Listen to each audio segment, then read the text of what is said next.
नमस्कार साथियों, आज हम चर्चा करेंगे काजीरंगा परियोजना पर, भारत और फ्रांस के बीच की साझेदारी पर। फ्रांस की एक एजेंसी है एजेंस फ्रैंकाइज डी डेवलपमेंट। इसने वर्ष 2014 से लेकर 2024 के बीच में 10 साल के लिए 80.2 मिलियन यूरो खर्च करना तय किया है। यूरो यूरो यूरोप की मुद्रा है।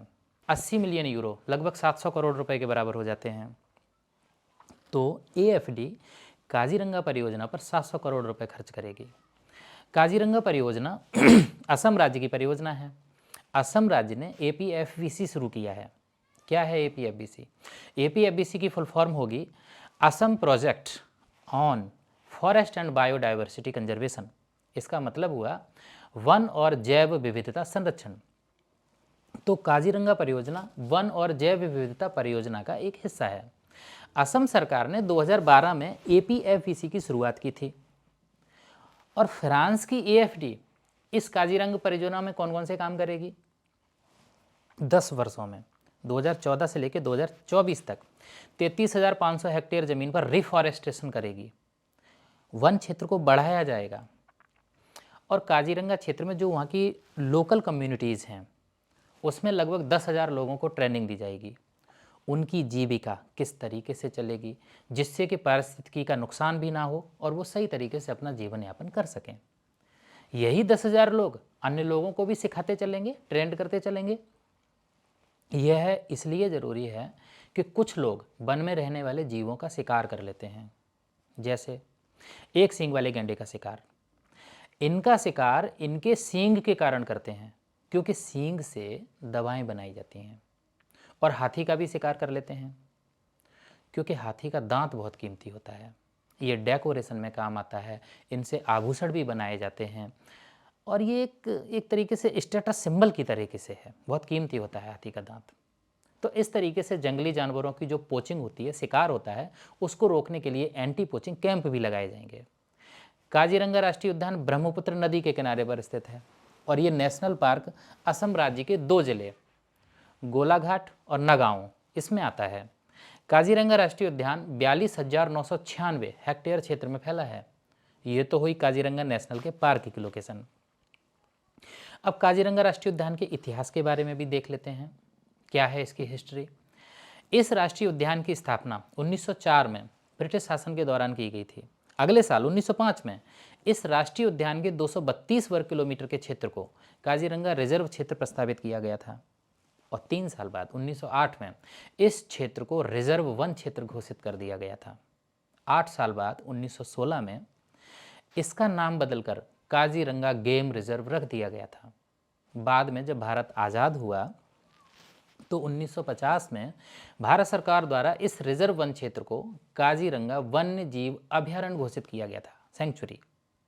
18 साल बाद 1968 में असम सरकार ने एक असम राष्ट्रीय उद्यान अधिनियम पारित किया और इसी अधिनियम के तहत इस काजीरंगा वन्य जीव अभयारण्य को काजीरंगा नेशनल पार्क राष्ट्रीय उद्यान के रूप में घोषित कर दिया गया। उसके बाद केंद्र सरकार ने 11 फरवरी 1974 को इसे राष्ट्रीय उद्यान का दर्जा दिया। उसके 11 वर्ष बाद 1985 में यूनेस्को ने इसे विश्व धरोहर घोषित कर दिया और इसके 22 वर्ष बाद 2007 में इसे टाइगर रिजर्व घोषित कर दिया गया। पक्षियों के मामले में वर्ल्ड लाइफ इंटरनेशनल ने इसे महत्वपूर्ण पक्षी क्षेत्र के रूप में मान्यता दी।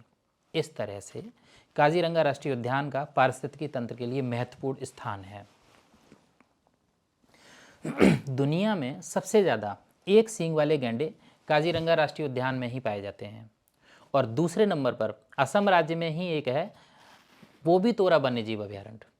इस पोबितोरा वन्यजीव अभयारण्य दूसरे नंबर पर है जरूर, लेकिन गैंडों की संख्या घनत्व के मामले में अगर देखें, डेंसिटी के मामले में देखें तो पहले स्थान पर आता है। कैसे? क्योंकि पोबितोरा वन्यजीव अभयारण्य का क्षेत्रफल होता है 40 वर्ग किलोमीटर लगभग। इसमें एक सींग वाले गैंडों की संख्या है 107। इस तरह से प्रति वर्ग किलोमीटर में 2.7 गैंडे पाए जाते हैं, मतलब 2.25 गैंडे। जबकि व्यवहार से देखा जाए तो एक गैंडे को लगभग 2 वर्ग किलोमीटर क्षेत्र चाहिए और पोबितोरा वन्यजीव में ऐसे तो 20 गैंडे होने चाहिए, लेकिन संख्या है 107, ज़रूरत से ज़्यादा है। ये तो हुई गैंडों की बात। इसके अलावा काजीरंगा में बाघ भी पाए जाते हैं, बंगाल टाइगर कहते हैं। 2014 में टाइगर की जनगणना हुई तो टाइगर की संख्या 103 थी। टाइगर के मामले में काजीरंगा नेशनल पार्क देश में तीसरे स्थान पर आता है। पहले स्थान पर है उत्तराखंड में जिम कॉर्बेट राष्ट्रीय उद्यान, जिसमें 215 टाइगर हैं, और दूसरे स्थान पर आता है कर्नाटक, जिसमें है बांदीपुर राष्ट्रीय उद्यान, जिसमें 120 टाइगर हैं, और इसके बाद तीसरे स्थान पर काजीरंगा नेशनल पार्क आता है। इसी काजीरंगा नेशनल पार्क में 1100 हाथी भी हैं। इनके अलावा जंगली पानी वाली भैंस भी पाई जाती है, जिसे वाइल्ड वाटर बफेलो भी कहते हैं। इसके बहुत बड़े बड़े घुमावदार सींग होते हैं, अगर देखो ना तो देखने से ही डर लग जाए। ऐसे और स्तनधारी है, यहाँ पर दलदली हिरण पाया जाता है, जिसे स्वैम्प टियर कहते हैं, साइज में बड़ा होता है। इस तरह से काजीरंगा नेशनल पार्क में एक सींग वाले गैंडे, बंगाल टाइगर, हाथी, wild water buffalo, swamp dear जैसे इंपॉर्टेंट स्तनधारी पाए जाते हैं।